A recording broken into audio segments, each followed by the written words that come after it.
আসসালামু আলাইকুম Ratna family blog. আপনাদের সাথে আজকে শেয়ার করব দুপুরের খাবার। আজকে আমরা মটর ডালের ভর্তা খাবো। অনেক দিন ধরে আপনার ভাইয়া বলতেছে মটর ডালের ভর্তা বানাও, তাই বানাতে পারতেছি না, কারণ বাজারে গেছি, ভুলে গেছি ডালের কথা। রোটে বের হয় তারপরও ভুলে যাই, কিন্তু আনা হয় না।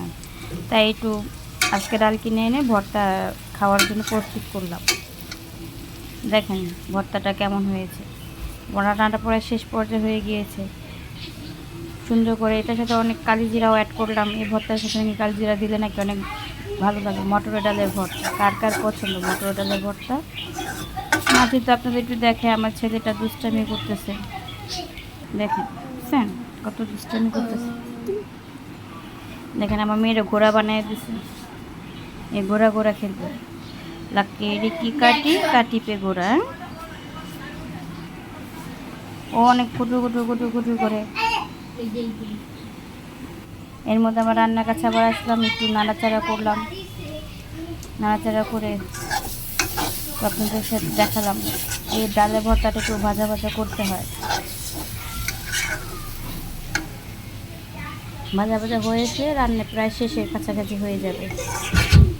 এটা দিয়ে নাকি ভাত খেতে অনেক ভালোই লাগে। এটা আমার শ্বশুর পছন্দ করছে, এখন থেকে আমার হাজব্যান্ডেরও পছন্দ ডালের ভর্তাটা। মটরের ডালের ভর্তা কার কার ইচ্ছে করে খাইতে। দেখেন কেমন হয়েছে।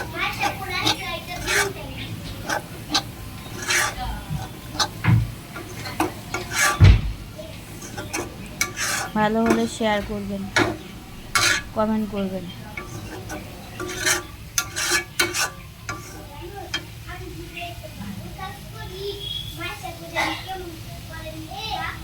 দেখেন আমার ছেলে কি করতেছে, রান্না পাকে পাকে আমার ছেলেকে আমি সব সময় র‍্যাক খুলে কি যে খুঁজে খুঁজে পাইতেছে না।